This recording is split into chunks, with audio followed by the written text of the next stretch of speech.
Assalamu alaikum, Bismillah, Alhamdulillah. Michael and Saliha asked me to read some poems for this wonderful event. And so, Bismillah and greetings to all of you. I read from this realm to where you are in your realm now.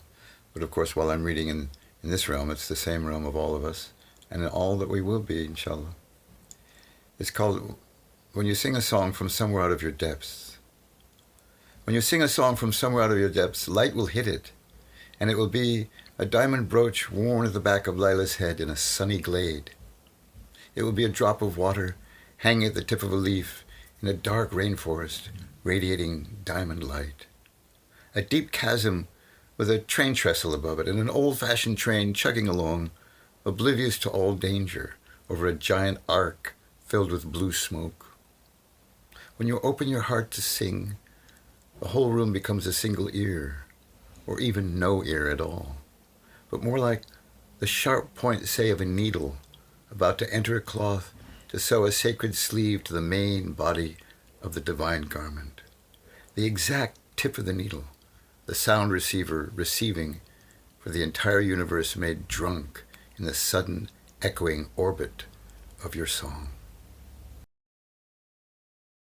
Out of the blue, there came a chance for us to go and live in the country. We'd been living in the city for about 2 years. And This we is had an Daniel extraordinary Moore, house, head of the very Floating Lotus Magic grounds, Opera a Company. mansion that we were able to use for a while until, quite normally, the neighbors asked us to leave. The next stage of the adventure opened up to us, and we went. This was a great chance to be in the country, to be in the great fabled, mythic country, and it was very good. We moved out like a bunch of... Allen Ginsberg, on his way to a Black Panther meeting with Jean Genet, stopped to sing with us and to see his old friend Daniel. They read each other's poems and got into a heavy rap. Daniel had been greatly influenced by Ginsberg since their first encounter in Haight-Ashbury in 1958. After his voyage in India, Ginsberg introduced Daniel to his explosive poems and themes on America. He also introduced Daniel to the beat philosophy, which professed a denial of material possessions, beat coming from the word spiritual beatitude. To be with the winds, the dust, the rocks, the grasses, the trees, the rain, the sunshine, the dawns, and the sunsets, and much more besides. The animals, the voices, the visions. La ilaha illallah, Muhammad Rasulullah. Mountains, rivers, streams and lakes, canyons, gorges, trees and fields, see God's grandeur in each place, and the shining light it yields. Every eye is full of light, every heart is full of grace, every person that we meet has a glowing, radiant face. La ilaha illallah, la ilaha illallah, la ilaha illallah, Muhammad Rasulullah. We're talking about metaphor, and I'm saying everything is a metaphor for God, but we don't bow down to it, but rather see through it to the reality. Then the poems that I'd like to read are from this book that I've managed to publish. It's called The Match That Becomes a Conflagration, from some poems that I wrote in 2011 and 2012. And this jolly poem that I'm starting with is called Death Never Meets Us Halfway. And actually it was written in memoriam for Jamar Farrell, who died a couple of years ago, also of cancer. And it seemed very quick. I just got to know him. We took a walk in the woods together once, and we used to meet because he lived right down the end of the block. Death never meets us halfway. Death never meets us halfway, though it cast a pall over our happy roadway. It comes out of the festive party in monk's robes, grins through missing teeth, though it leave its tooth marks when it will. Death at least would prefer a raging ocean under a thundercloud sky for backdrop, than say a 24-hour burger joint with fluorescent lighting, though it will do, especially if there's a motorcycle stand out front. Death sometimes puts on a silly hat or really expensive shoes for fear going barefoot will expose its peculiar toes. Death has peculiar toes, partly for the climb of the jagged cliff overlooking that tumultuous ocean where all hands went down, though it doesn't need a full moon except on special occasions, a birthday or coronation. Death plays fair and square in a disguise of unfair and wholly round. Death plays fair and square in a disguise of unfair and wholly round, in order to come round where and when least expected to close the definitive circle. Al-Ghazali said, "Live each moment as if you'll live forever, but do the prayer as if you'll die tomorrow." Sound advice in this land of silence. There's never an ounce but that a pound of it feels the same. There's never a pound of it but that an ounce will do the trick. Animals will stop eating to gaze intently at us in silence. At the majestic moment of it, with its backdrop of colossal waterfalls whispering polyphonically, the sound of it transformed into scintillating light, each droplet pounding the rocky base in appreciation of our brave endurance. It's God's business completely, with no room for error, each measured to the perfect micrometer, and taken with the least fuss. All the empty horses suddenly have riders. All the empty waves suddenly have canoes. All the empty skies suddenly have angels. We can't know the intimacy that comes with it between the dying one and God's breath. All the sounds have echoes. All the dimensions have gateways. All the extended spaces have open arms of light to catch us.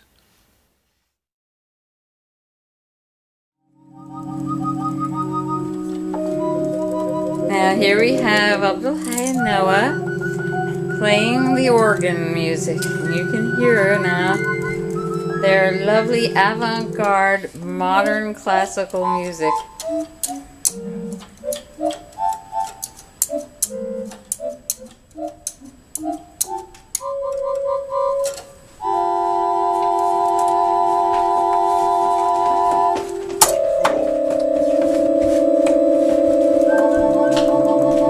Go, folks. Étude à l'enfant.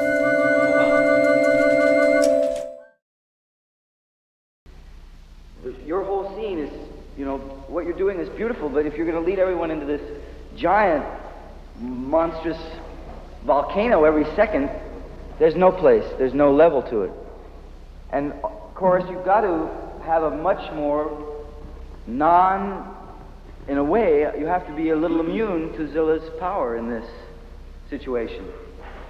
You've got to be aware of it. You've got to get into it. I'm not saying you shouldn't. You've got to have your center so that you don't throw yourselves against the wall every minute, but really find a way to be subtle too. Okay? All right, let's go.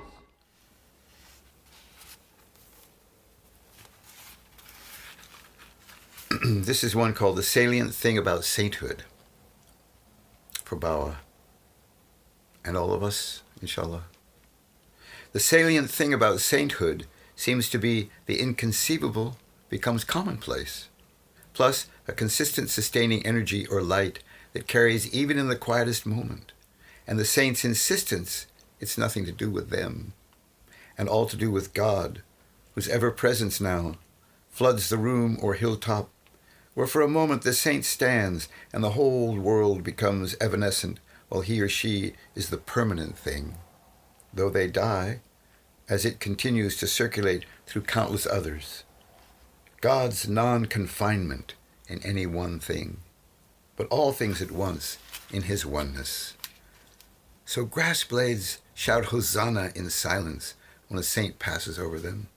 And standing on a small bridge, the waters below briefly stand up to honor him or her, as well as the sky reflected within them. The key being a tranquility, so God's munificence falls through and sparkles out in it completely.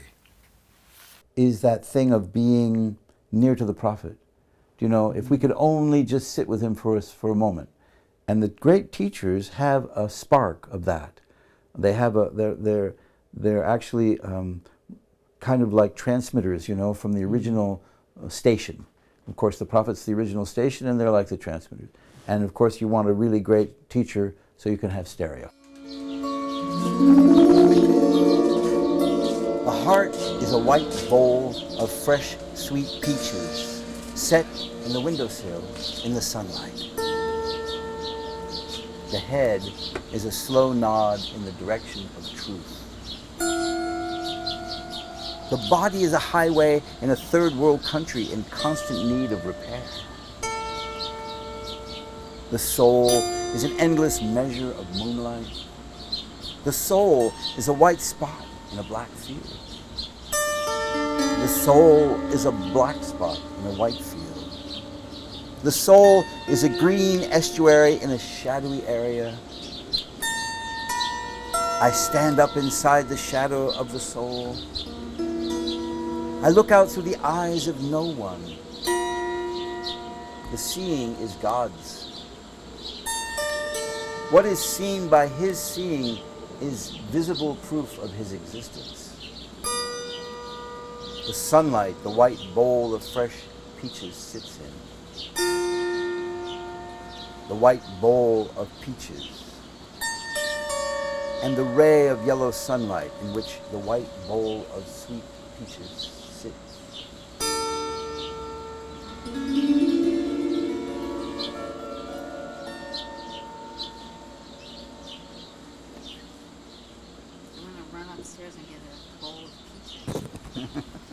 That was it. That's the bowl of peaches there. The bowl of peaches made of words. And the running stream behind us.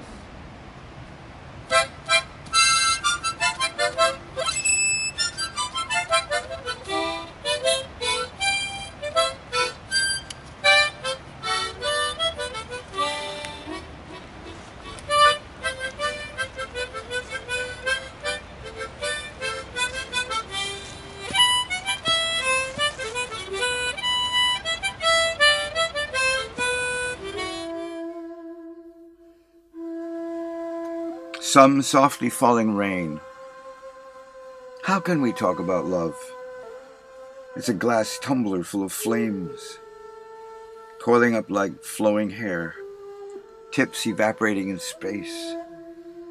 Then performing dogs leap barking through flaming hoops and come out the other side, tails wagging and way down. In the interior of a rose, deep and dark red, those dogs are seen to be leaping, perfect glistening dewdrops falling inside, each a reflector of entire oceans in their horizons, skies with 3 small clouds scudding across into total evaporation, with total evaporation of the sky as well, and of the ocean and air, until all that's left are deep, terrific, sonic booms of the love that binds the grasshopper to its food, the eagle to its heights, and the train to its trestle, high in the Andes, where you look down, if you dare, into mist-filled chasms, rivers of fog snaking warily through the peaks, smoky gray and blue with tips of green trees poking out. And a starlit night accentuates it, and early dawn's pale gold trim on the black uneven horizon accentuates it. Almost spells it out in vaporous letters forming delicate love words, dog barks in the distance, spoken from water to air, and back again as softly falling rain.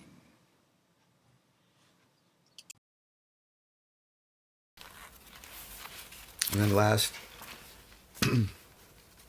a poem, for Tamam and Shabda Khan, who had lost their son, I believe. And I read this at the Sufi conference a couple of years ago, when not long after that happened. So this I dedicated to them. It is in 2 parts. The last rhinoceros might look around and wonder where its beautiful beady-eyed brothers and sisters went. The last waterfall might slide its last cascade down the usual rocks and feel strange. The last wheeling bird, so used to wheeling within other wheeling birds' orbits against wandering clouds. The last wandering cloud might wonder why only one shadow is crossing the earth below. Last things amounting to all the things that ever went before. Last movements shuddering into a final stillness, and a final stillness hovering in its solitude a moment before shivering away. We wonder whose eyes are looking into ours for the last time, whose voice not heard up close, but neither too far away, echoing faintly, whose face we gaze into before it sets like the last sun with all its energy drained. And then the prophet's light and its prophetic treasury, whose ocean beats billow behind all vanishing things, and the ache of a planet out in space at the dark edge with endlessness, alone among last things, when even all creation was a cure for God's lordly loneliness, and the last flickering gnat aloft in a beam of light, and the beam of light itself lost in the Lord's bright eye.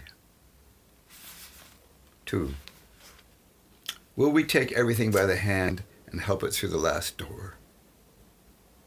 When we boarded the plane, the smiling purser asked if San Francisco was our final destination. Of course, I couldn't help myself and said, "I hope not, God is." And he strangely said, "I'm already there." Maybe he's too busy to ask him what he meant, rushing back and forth down the narrow aisle bringing tea. Or maybe so much flying through the air has finally gotten him there. We churn through the night, going through last door after last door in space. Each person of us on this plane, a world abuzz with its curious proclamations. And my sense of lastness always so acute this far off the ground, though door after door in the darkness, through door after door in the darkness, and my sense of lastness always so acute this far off the ground, through door after door in the darkness, each of them God's door, open for the first time, then vanishing away. There's a great deal of drug taking and revolution thinking that is, from my humble opinion, sloppy, ignorant, unintelligent, worried, selfish, egotistical, all the things that man is. The fact that people are taking drugs doesn't mean that they're necessarily suddenly saints. In fact, more often than not, quite the opposite. It has brought some people to an understanding where they can understand or feel for a better life, both for themselves, to start with, and others, because of the bounty of God and because of the great amount of good life that they might be having that they can share with other people. But this does not mean that everyone who takes a drug or reads a revolutionary newspaper or who has a slogan on his lips is living a saintly life and is correct. And we should all realize that. Everyone, both the straight and the hip people, should realize that the situation with a human being is still much the same. And if there's inspiration, there's inspiration. If there's revelation, there's revelation. If there's generosity and compassion, there's generosity and compassion. If there's egotism and if there's evil, those still exist, and they must be rooted out, or they must be left behind for the good. Ambu, God bless you. Salam alaikum. Thank you. Alhamdulillah. Have a wonderful time. Look at everything. Say everything. Think everything. Look at nothing. See nothing. Say nothing. Salam alaikum. Ambu.